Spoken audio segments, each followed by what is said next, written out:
safekeeping of a private key remains the bottleneck regarding the inheritance of bitcoins.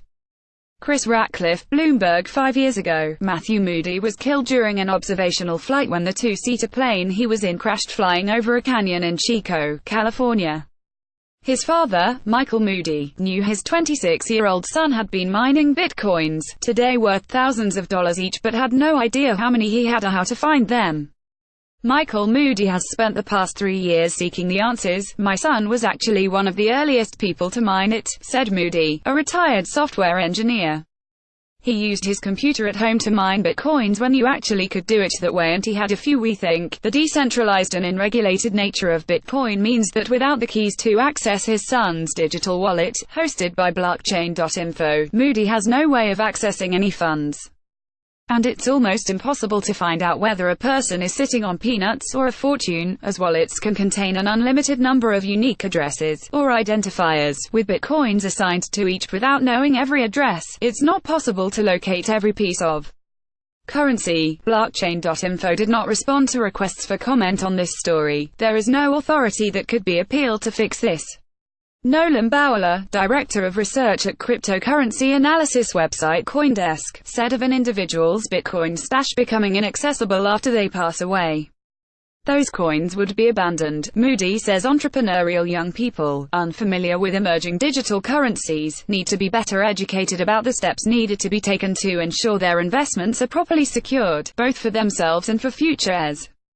Coin offerings in the 1990s, your digital legacy that might have just meant email accounts, but today extends to passwords, encrypted device backups, photo archives, personal data held by search engines, advertisers and social networks, and now cryptocurrencies. Issues around inheritance include initial coin offerings, the process of raising money from investors by offering them virtual tokens instead of shares.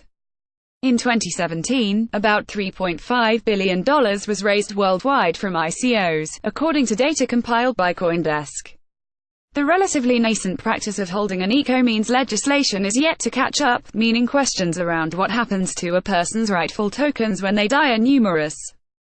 But following a number of lawsuits, U.S.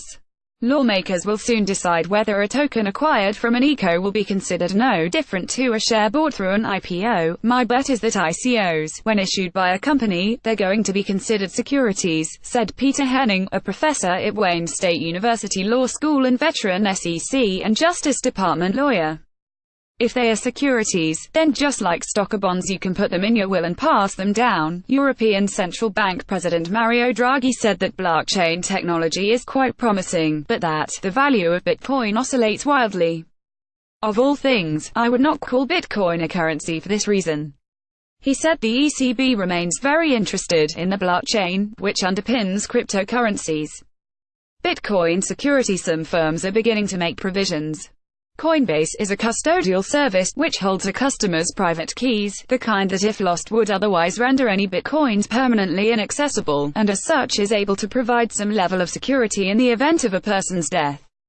The company asks for documents such as a death certificate and will in order to transfer the assets. It's not a solution that some enthusiasts will be keen to use, as the idea of someone else being in custody of bitcoins is antithetical to decentralized, user-controlled ethos that sparked an interest in the anonymous currency in the first place. Coinbase declined to comment for this story.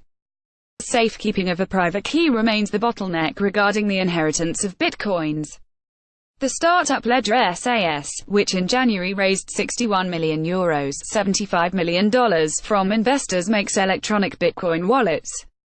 These use USB dongles to store passwords for accessing and spending cryptocurrency. Of course, if your heirs can't find the dongle or don't recognize it for what it is, the problem remains. Ian Purton, CEO of the StrongSwan digital wallet service, said it's an issue that has arisen as the industry matures, and people start to consider family and what would happen to their digital assets. "When we first started out, it was all about how we can best secure Bitcoin from hackers," he said. "Now, our focus is also on protecting users who may be unfamiliar with cryptography." Bloomberg.com